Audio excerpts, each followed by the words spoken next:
this is a quick tour of Google Calendar. So if I went to calendar.google.com, or if I click on the waffle and find my calendar, this is what I see. In Google Calendar, you can have multiple calendars. You can have shared calendars that collaborate with other people. You can color code the calendars and add events or appointments. So in order to add an event, which is pretty simple, you can either click on the time slot that you want. For example, click here. And you can get a shortened area to add in your information. Or if you went to the top, you could click on Create. Right here, I'm going to say Meeting. I can decide if it's an event that I'm out of the office so other people would know that I wasn't there, a reminder for myself, or if I wanted to make appointment slots for people to sign up. Here's more detail about the time and the date, and this is the calendar that I'm adding it to. This is my default calendar. If I want more information, I can actually press More Options. Here I'll get way more options than I had before. For example, I can adjust the time slightly. I can choose if it's going to happen all day or if it's repeats weekly, daily, annually. I can give event details to people or myself. I can add video conferencing if I wanted to add video conferencing options. I can set a notification to be 10 minutes before or a day before if I wanted to. And again, I can even add in a description or attach documents. Here I can actually add guests. So maybe I wanted to add Judy Canty as a guest. I can also say that guests could modify the event, invite others, or see guest lists, and I can check these on or off.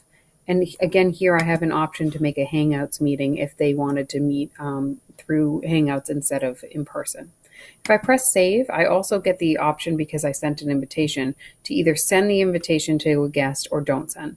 I'm going to say don't send because Judy has no idea what I'm talking about right now. So I'm going to say don't send.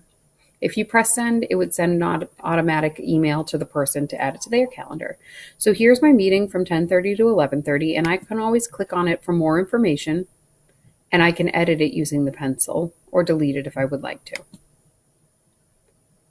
On this side, you can actually scroll through the different months, and up here you can actually highlight today or scroll through each week if you'd like to.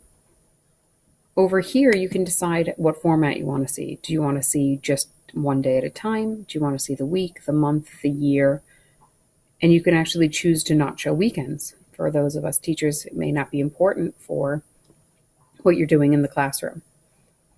You can also have different calendars. So you can see I have my school calendar is purple, my personal calendar is pink, and I can check it off if I'd like to see it or uncheck it if I don't want to see it. I also have some reminders. And down here, I have my husband's calendar as well as the faculty calendar. So these are all different colors. Let's say I wanted to change that. I can just press this little ... and I can change which color someone is on my calendar. And now his are all in orange.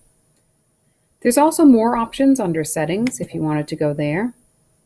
This is where you would find information on how to share calendars, create new calendars, change your time zone, import or export an old calendar. And these are all here if you would like to change them. And finally, there are different options over here using Google Keep, if you were using Google Keep, to pull in a note that you already have. So maybe there was something that I have over here that I would like to add to my calendar. I now have the note available to be able to copy and paste easily. So that's the calendars in a nutshell. Please email me if you have any questions.